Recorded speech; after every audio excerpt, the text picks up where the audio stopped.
Salut tout le monde, aujourd'hui on aborde un sujet qui me tient particulièrement à cœur, la spiritualité.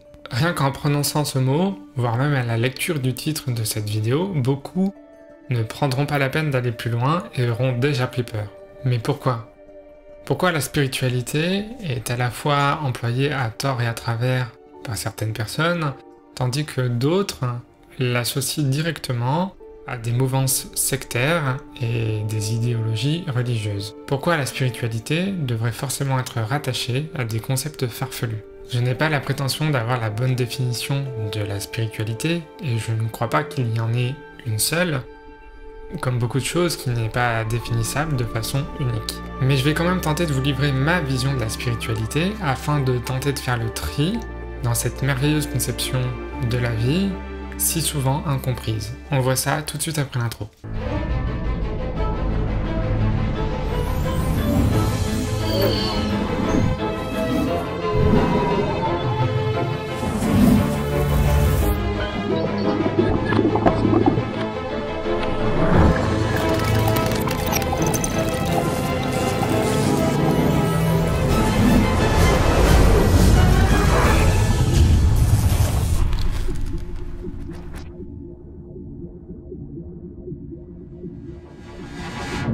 A priori, la naturopathie n'a rien à voir avec la spiritualité ou toute approche un peu trop subtile. Je ne suis pas de cet avis. Si vous avez une approche plus terre-à-terre dans la vie, je vous invite à regarder ma vidéo sur la science. Celle-ci vous permettra de mieux comprendre ce que je vais évoquer ici et pourquoi vous devriez laisser une porte ouverte à la spiritualité. Apporter à la naturopathie de la crédibilité en accordant de l'importance à la reconnaissance scientifique est une chose. Mais il ne faudrait pas pour autant oublier d'avoir une vision holistique si on veut vraiment être complet dans son approche. Au-delà de la naturopathie, qu'est-ce que la spiritualité peut nous apporter dans notre vie? Nous n'avons pas tous la même définition de la spiritualité, ni même de son lien avec la santé. Bien sûr, il n'y a en aucun cas question de religion, mais plutôt de ce qui nous relie à la vie, de cet aspect mystérieux de notre existence et de tout ce qui nous dépasse. La religion, c'est de croire en l'expérience de quelqu'un d'autre. La spiritualité, c'est de vivre sa propre expérience. De mon point de vue, nous sommes tous des êtres spirituels. Ce que j'entends par là, c'est que nous sommes en lien avec le subtil, l'invisible. Ce sont toutes ces forces, ces énergies, ces consciences et ces archétypes que nous ressentons, mais que nous n'arrivons pas à percevoir avec nos 5 sens, ni même avec nos outils modernes. Ce sont les lois de la vie qui nous gouvernent, mais dont nous ne connaissons rien, ou si peu. La dimension subtile qui nous anime est ce qu'on peut appeler notre être intérieur. C'est comme une petite flamme que nous avons en nous, qui nous anime, qui nous pousse à faire des expériences, et qui nous relie malgré nous à tout ce qui nous entoure. Cette partie de nous est aussi importante que notre corps physique, mais elle nous laisse libre de choisir avec notre esprit conscient et notre propre individualité. Pour moi, il n'y a aucune séparation à faire entre la spiritualité et le reste. Nous sommes des êtres constitués de multiples dimensions, physiques, énergétiques, émotionnelles, mentales, spirituelles, etc. En fait, nous posons des mots sur ces différentes dimensions, mais on ne sait pas vraiment où sont les limites. Ce qui est sûr, c'est qu'une personne qui n'est plus en lien avec son être intérieur aura tendance à adopter des comportements compensatoires. Beaucoup culpabiliseront de ne pas réussir à être heureux, malgré le fait d'avoir un super travail, d'avoir réussi leurs études, et même lorsqu'elles ont réalisé tout ce que la société attendait d'elles. Cette quête du bonheur à l'extérieur de soi est sans fin, car c'est une vision déconnectée de la réalité. Il sera impossible de satisfaire pleinement la quête de bien-être qui vous anime, si vous ne prenez pas en compte l'entièreté de ce qui vous constitue. Vous êtes-vous déjà posé la question, et si le bonheur passait déjà par moi? Et si la solution était déjà à l'intérieur de moi? Vous avez sûrement déjà entendu ces petites phrases, vous avez les clés en vous, la solution est en vous. Ces phrases qui peuvent paraître simplistes sont en réalité tout ce qu'il y a à savoir. Si vous vous sentez déconnecté de vous-même et que vous pensez que le bonheur se trouve à l'extérieur de vous, recevoir ces phrases peut être assez frustrant. Pourtant, c'est la réalité.